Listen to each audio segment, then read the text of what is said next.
গাজা ইসরায়েলের গণহত্যার মধ্যেই চলছে যুদ্ধবিরতি নিয়ে আলোচনা। দখলদার অবৈধ রাষ্ট্রটি একদিকে নির্বিচারে হত্যা অব্যাহত রেখেছে, অন্যদিকে দোহায় আলোচনার নামে কালক্ষেপণ করার কৌশল নিয়েছে। দিয়েছে অযৌক্তিক শর্তের বেড়াজাল, যার মধ্যে গুরুত্বপূর্ণ হল রাফা পরিকল্পনা।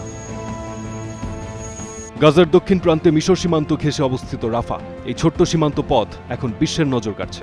মিশরের সিনাই উপদ্বীপের সঙ্গে যুক্ত রাফা হল গাজার দক্ষিণ প্রান্তের সীমান্ত পয়েন্ট। গাজা থেকে বাইরে যাওয়ার জন্য এটিই একমাত্র বিকল্প পথ, যেটি ইসরায়েলের নিয়ন্ত্রণে নেই। তাই এই সীমান্ত পথকেই গাজার মানুষের লাইফলাইন বলা হয়। খাদ্য ওষুধ সহ জরুরি ত্রাণ সরবরাহ ও গাজা থেকে বাইরে যাওয়ারও একমাত্র পথ এটি। বলা যায় যুদ্ধবিরতির আলোচনা যেখানে থমকে আছে তার কেন্দ্রে রয়েছে এই রাফা। সামরিক ও মানবিক কৌশলগত গুরুত্বপূর্ণ এই স্থান নিয়ে যুদ্ধবিরতি আলোচনায় দেওয়া প্রস্তাব নিয়ে চলছে তুমুল সমালোচনা।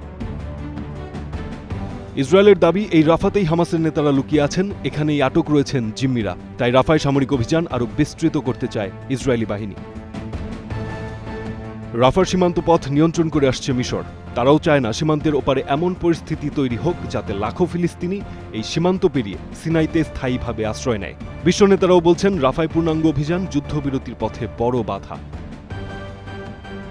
ইসরায়েলের প্রতিরক্ষামন্ত্রী ইসরায়েল কাটজের রাফা পরিকল্পনা অনুসারে যুদ্ধবিরতির পর রাফা শহরের ধ্বংসস্তূপে কথিত মানবিক নগরী তৈরি করা হবে। সেনা উপস্থিতি ধরে রাখার চিন্তা তার। ৬০ দিনের প্রস্তাবিত যুদ্ধবিরতির সময়ও উপত্যকার বিস্তীর্ণ অংশে সেনা মোতায়েন রেখে দেওয়ার পরিকল্পনা কাটজের।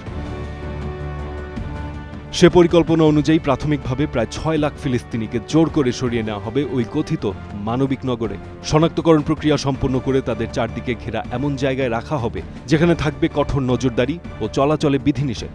একবার প্রবেশ করলে আর কেউ সেখান থেকে বের হতে পারবে না। কাটজ ইঙ্গিত দেন পর্যায়ক্রমে পুরো গাজাবাসীকেই স্থানান্তর করা হবে সেখানে। জায়নবাদী ইসরায়েলের মন্ত্রীর এই পরিকল্পনাকে কনসেন্ট্রেশন ক্যাম্প আখ্যা দিচ্ছে আন্তর্জাতিক সম্প্রদায়। দেখছেন বিস্তৃত বাস্তুচ্যুতির ও জাতিগত নির্মূলকরণ প্রচেষ্টা হিসেবে, যা স্পষ্টতই যুদ্ধাপরাধ। শুধু যুদ্ধবিরতি আলোচনার প্রসঙ্গ নয়, গাজার ভবিষ্যতের অনেক কিছুই নির্ভর করছে এই রাফা সীমান্তের ভবিষ্যতের উপর। এটি কেবল একটি সীমান্ত নয়, এটিকে দেখা হচ্ছে এখন যুদ্ধ ও শান্তির মাঝে এক প্রবেশদ্বার। ফারদিন খান, স্টার নিউজ।